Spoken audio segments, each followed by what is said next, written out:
ได้ยินอีพอเจ้าว่าขะดองเจ้า50 ล้านมือเฮือนผัวเลยแม่นบ่แม่แม่นลี่บ่แม่นั่นอีดิพอเจ้าบ่คือตัวบ่โอ้ในคำนั้นเพราะว่าอีพอว่าคันทามีคนมักก็เอาไปเลยเอาไปเลยขะดอง50 ล้านผู้บ่าวทางพังเวียดนามพังลาวพังไทยอีพอก็ให้เบิดไฮเบิร์ดนึ่งข้าวเป็นเนาะโดยเฮ็ดไห้ก็เป็นเนาะพี่น้องมีแต่บ่เป็นก่อสร้างแล้วเนาะ ก่อสร้างบ่เป็นคันนึ่งข้าวเฮ็ดกินนี่เฮ็ดได้บ่น้องเห็ดได้ล้างถ้วยล้างจานเฮ็ดได้เห็ดได้แต่เวลาคุยตอนนี้ก็คุยได้คุยได้คุยได้พี่เรื่องน้องคุยบ่มีปัญหา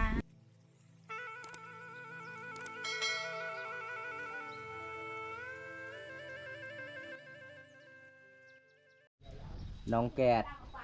ไปนอนให้นอนอยู่ผู้เป็นจังไดฝันเห็นหยังบ่ได้ฝันเห็นหยังมีแต่ฝันเห็นยุง ยุงหลายเนาะมันลายเด้ลายเลยบ่อยู่ผู้บ่ลายเลยโอ้คิดว่านอนฟูแล้วคือว่าบ่ได้นอนเลยสดแจงมีแต่ไล่ตียุงแม่นบ่ นอนแน่ นอนแน่เวลาหมูกัดก็ต้องตุบเอาแน่พี่น้องเอ้ยบันไดที่มันกัดก็ต้องตุบบางทีถึกเนี่ยบางทีบ่ถึกแล้โอ้แบบเขตบริเวณบ้านเฮานี่ต้องไปนอนอยู่ไห้เนาะเฮ็ดไห้เฮ็ดสวนเนาะน้องเกดสวยน่ารักครับผมอยู่กรุงเทพครับโอ้ขอบคุณคำเพชรแน่ขอบใจเด้อมื้อนี้มาเยี่ยมยามน้องเกดสาวลาวความกองมื้อนี้อากาศร้อนหลายทางบ้านเฮาเนาะเมื่อวานนี้ฝนตกบ่อยู่บ้านบ่ค่อยแบบค่อยเมื่อตอนแรกโอ้ประมาณ4 โมง 5 โมงอะไรเมื่อวันนี้นะกลับมาแต่ไห้วันนี้ฮอดบ้านเรา6 โมงแรงเมื่อแต่ไห้ประมาณจังโมง4 โมงแรง2 ชั่วโมงยังเอาเนาะโอ้พี่น้องยังเอาเลยบ่คันรถนี่ไว้โอ้อันนี้น้องยังเอาเนาะยังแต่ผู้แต่ไห้พี่น้องเอ้ยประมาณอีกจักมื้อจึงแล้วน้องฮือไห้ยังหลายมื้อแล้วเนาะโอ้ได้ยินอีพอเจ้าว่าขะดองเจ้า50 ล้านมือเฮือนผัวเลยแม่นบ่แม่นลี่บ่อีพอเจ้าบ่คือตัวบ่โอ้ในคำนั้นเพราะว่าอีพอว่าคันทามีคนมักก็เอาไปเลยขะดอง50 ล้านโอ้พี่น้องอีพอไอแม่ของน้องก็เฒ่าเลยเนาะโอ้เพราะว่าอีพอของน้องก็จะเป็นสมัยแต่สงครามเนาะสมัยแต่สงครามเราก็ทันอยู่เนาะเจ๊บ่เราเคยมาอยู่บ่เคยแล้วมาตอนใดตอนน้องไปตักน้ำไปตักน้ำโอ้เป็นยังไงบ่ใส่ใจดีหลายบ่เพิ่นก็ซอยเนาะหาบน้ำเนาะเพราะว่าเพิ่นว่าบ่เคยหาบน้ำเพิ่นก็มาซอยน้องโอ้ยสุดยอดหลายเนาะผู้สาวผู้บ่าวหนุ่มโสดอยู่อำเภอบ้านใหม่ใส่จังหวัดบุรีรัมย์โอ้ครับขอบคุณนั่นแหละครับที่เข้ามาติดตามชมเด้อมื้อนี้บอมตาก็เป็นไอกันครับขอโทษขอไฟไลน์ด้วยครับเว้าก็อัดพี่น้องเอ้ย3 มื้อบ่ได้กินข้าวพี่น้องบ่ใส่ว่าฝากหัวใจให้เมื่อวานนี้ก็เข้าไปเบิ่งเบาใส่ซิดเบ็ดตึกเบ็ดโอ้ยเพิ่นได้ปลาหลายคือสิแซ่บแล้วปลาเวลาต้องมาอยู่ไทยนี่ต้องแต่งก่อนบ่น้องโดยต้องแต่งค่าดองเท่าใดน้องสิเอา50 ล้านจำพอว่านั่นแหละโอ้50 ล้านเนาะโอ้ thank you darling โอ้ thank you very much เพราะว่าไอพ่อน้องว่า50 ล้านค่าดองน้องสาวเนาะจึงเมื่อใดเพราะว่าผู้บ่าวทางพังเวียดนามพังลาวพังไทยอีพ่อก็ให้เบิดโอ้พี่น้อยคะแนนว่ามีค่าดอง50 ล้านกีบโอ้หายได้พี่น้อยผู้สาวมักเด้อผู้บ่าวหนุ่มโสดมักเด้อมักแล้วเนาะผู้บ่าวหนุ่มโสดเนาะแพงมักเลยแมน100,000 บาทพอบ่ FC ถาม 100,000 บาทพอบ่พอเนาะ100,000 บาทกับเงินลาวเฮาก็60 ปลายล้านเนาะโอ้พี่น้องเพราะว่า50 ล้านกับเรื่องหม้อเรื่องถ้วยกับไล่อยู่ในเงิน50 ล้านนี่พอจะเบาเนาะโดย บ่าวไซฝากเข้าใจมา เอามาน้องหาหับอยู่ ตอนนี้น้องเกดรอท่าหับเด้อ แต่น้องเกดเขียนภาษาไทยบ่เป็นแต่เพิ่นเว้าลาวได้น้องเกดเนาะ โดย คุยได้ม่วนหลาย สิบ่เป็นแต่ก็หัวเก่งเด้อ หุงข้าวทำงานบ้านเป็นบ่ FC ถาม เป็นอยู่ เป็นเนาะนึ่งข้าวเป็นเนาะ โดย เฮ็ดไห้ก็เป็นเนาะพี่น้องมีแต่บ่เป็นก่อสร้างแล้วเนาะ ก่อสร้างบ่เป็น คันนึ่งข้าวเฮ็ดกินนี่เฮ็ดได้บ่น้อง เฮ็ดได้ ล้างถ้วยล้างจานเฮ็ดได้ เฮ็ดได้ ซักเครื่องก็ได้ สักก็ได้ โอ้ผู้สาวข้อจีบได้หรือเปล่าจ๊ะ ได้ ได้เด้อ หัวใจยังว่าง นี่ ข้างๆก็ยังบ่มี นี่เห็นบ่พี่น้องคำคมของน้องคักหลาย สิไปคอเด้ออยู่บอนใด FC ถามอยู่บ้านใด อยู่บ้านยาง เมืองหนัง เมืองนอง แขวงหยัง เขตสวรรณเขต นี่เห็นบ่ไปขอใดเด้อพี่น้อง ขอบคุณหลายๆเด้อครับ332ผ่านครับ ที่เข้ามาติดตามรับชมเด้อครับ เพราะว่าบอมตากะโดนแล้วบ่ได้ไปหาน้องเกดคันบอมตาสาวเป็นใครอย่าไปหาน้องลาแน่น้องบาปแน่น้องจอยน้องออยแน่โอ้ยมีหลายผู้สาวพี่น้อง เขตหมู่บ้านแกงกะล่องก็คือสาวโทพี่น้องเอ้ยเขตหมู่บ้านสะวึก็คือสาวแมว แต่สิได้เดี๋ยวจะไปหาคนผู้เดียว นี่เพราะว่าบ้านน้องแกดกับบ้านบำตากบ่ได้ไกลปานใดเนาะก็เลยไปหากันได้เนาะโอ้คาร์บวีเน็ตก็ไปหากันได้บ่ต้องโทรมา บ่ต้อง เออ เวลาโทรมา แมน ไปห้องซื่อๆก็ได้ยิน สวัสดีครับปิยะจีโน่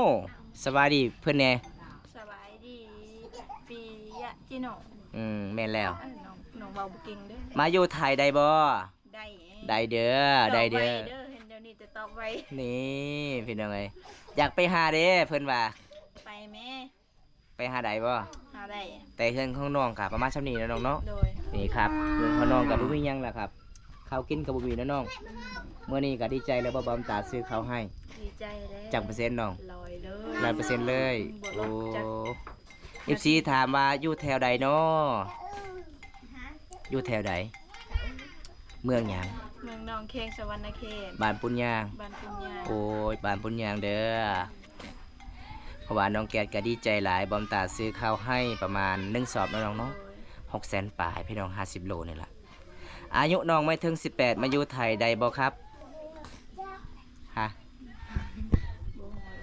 ย ถ้าให้มันถึง18ปีเนาะอยู่ใดเนาะ ถ้ให้มันฮอด ก็ 18 ก็เคยพอจะว่าแหละคันถามมักลูกสาวเพิ่นก็ให้มันฮอด18ปีจึงเอากันได้เนาะ โดย แต่เวลาคุยตอนนี้ก็คุยได้ คุยได้ คุยได้พี่ เรื่อง น้อง คุยบ่มีปัญหา นี่บ่มีหยังก็หับได้ เพิ่นว่าน้องอยู่บ้านน้องแกดบ่มีหยังเพิ่นก็หับได้ดีใจบ่ ดีใจ ดีใจแล้วเนาะ อืม เพราะว่าเฮือนสารของน้องบ่มีหยังเพิ่นก็หับได้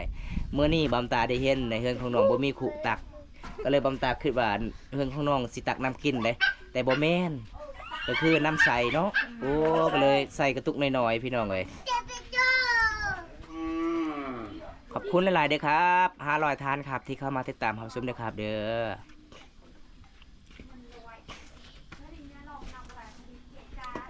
น้องแกดก็บ่ได้ทากระแปงเลยบ่น้อง บ่หน้า โอ้ สดเลย หน้าสดเลย อืม ขายเวลาเอาพัวแล้วจึงทากระแปงเนาะให้มันขาวคือหมูเนาะ โอ้ยช่วงนี้บ่มีเงินบ่มีขาวเนาะน้อง โดย ไม่น้องอีหลี่บ่ใส่ว่าอีหลี่บ่ อีหลีเด้ อีหลีเด้อ แต่ลิปสติกก็บ่ได้ทา แมนงามแบบธรรมศาสตร์เลยบ่นั่นน้องเขตสาบานเฮามีแต่คนดำๆเนาะคือบอมตานี่ไปสวรรค์วันนี้เขาว่าคนต่างประเทศเด้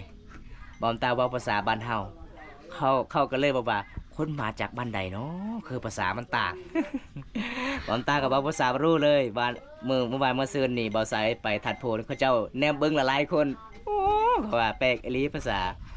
งามแท้เพิ่นว่าขอบใจแน่ ขอบใจเด้อง ามแบบธรรมศาสตร์เด้อขอบใจหลายๆเด้อ แต่งก็บ่มีอีหยัง แม่น บ่ได้ทา ผู้สาวลงมาเที่ยวบนบังไฟอำเภอบ้านไม้ใส่จังหวัดบุรีรัมย์โอ้เคยไปบ่สวรรณเขตบ่เคยไปเด้อน้อง บ่คือ มีแต่อยู่ในเมืองเนาะ อืมแบบอยู่ในเมือง สาวลาวเขาคือเอาผัวใบแท้บ่ฮอด15ก็เอาผัวแล้วโอ้มันเป็นตามบางคนเด้ออายเด้อเพราะว่าบางคนก็บ่พังความไอ้พ่อไอ้แม่ก็เอาผัวแล้ว เอารักไอ้พ่อไอ้แม่ติดตามนะครับติดตามด้วยนะครับโอ้ครับขอบคุณหลายๆครับเดี๋ยวผมติดตามให้ด้วยครับแฮมเตอร์ครับบ่มีคุคือบ่บอกเบาไซโอ้ยังยินอยู่บ่ ดีนอยู่ บ่มีคุคือบ่บอกเบาไซมื้อนั้น น้องก็บอกกล้าบอกเนาะเพราะว่าเห็นเบาไซครั้งแรกเบาไซก็ดีใจหลายโพดเนาะน้องก็บ่มีขู่เดี๋ยวเบาไซเป็นน่าสงสารเลยเบาไซพระเจ้าเอากระตุกน้ำสะอาดนั่นล่ะหายใส่เวลาเฮ็ดกิน แบบนี้ขาดองไว้ร้านก็สิเอาเพิ่นว่า โอ้ย ดีใจแล้วเนาะ ดีใจเลยขอเดี๋ยวนั้น สาวอายุจักปีแล้ว 15 ปี 15 ปียัง3 ปีเอาผัวใดเนาะ โดย สวัสดีครับผมสบายดีเนี่ยนบสบายดี นี่สบายดี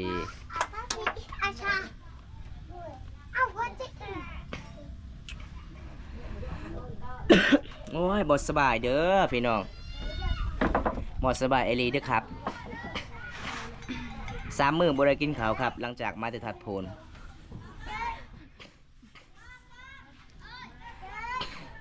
โอ้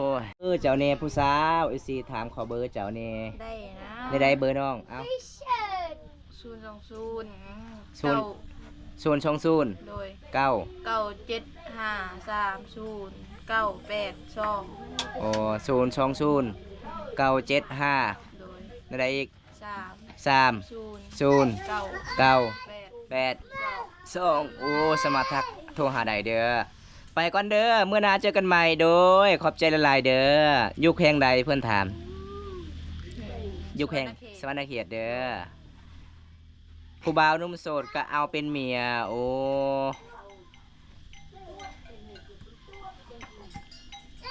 คอเฟสแน่ซื้อเฟสน้องวันนี้ใด น้องเก็บตัวด น้องเกียรติตัวดำเด้อI know speak เด้อ thank you very much เด้อ thank you very much เด้อเดนิส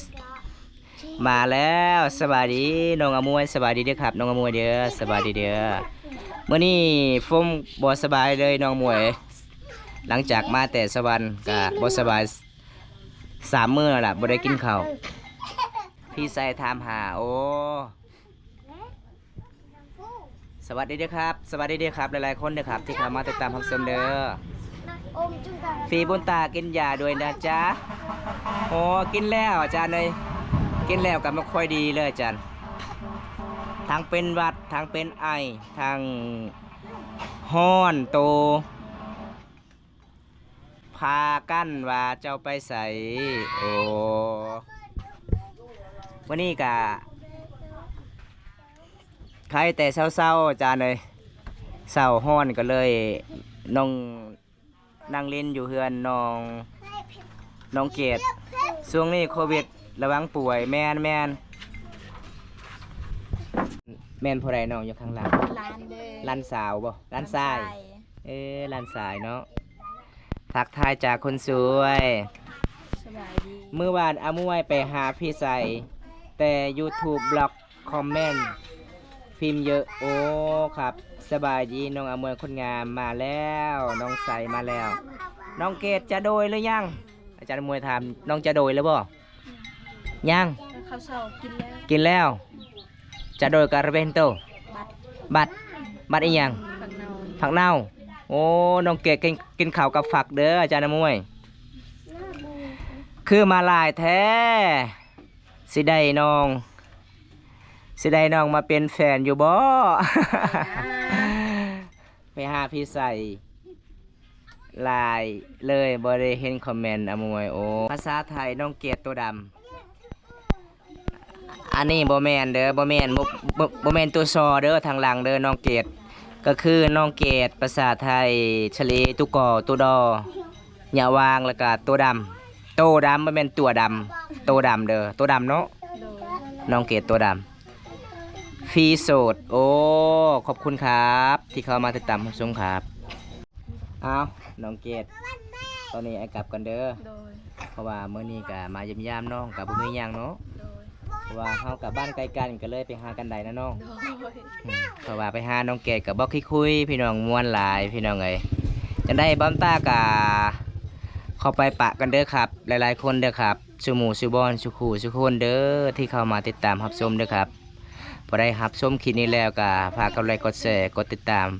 ฝากเป็นกำลังใจให้บ้อมตาบ้านนอกพามังกรเฮ็ดคลิปตอนต่อไปพี่น้องเอ้ยบ้อมตากะเป็นคนบ้านนอกอหลีพี่น้องเว้าภาษาไทยภาษาลาวก็บ่ถูกปานใดก็โทษขออภัยหลายๆพี่น้องมื้อนี้ก็บ่สบายแน่พี่น้องเอ้ยเจ็บคอพี่น้องเป็นไอบ่สบายโตก็ฮ้อนหลายพี่น้องเอ้ยจังได๋บ้อมตากะสิปิดไปสำนี้พี่น้องคลิปนี้ก็ขอจบไว้เท่านี้ก่อนพี่น้องคลิปหน้ามาพบมาพอกันใหม่ขอกล่าวคำว่าราตรีสวัสดิ์บันสวนบ๊ายบายแน่ สวัสดีบ๊ายบาย บ๊ายบา ลากันเด้อได้ ย พอกันใหม่ นี่ คลิปหน้าเด้อ คลิปหน้าก่อนเนาะ อืม เพราะว่าคลิปนี้ก็เขาโจะเลยหรือบ่ จบแล้ว จบแล้ว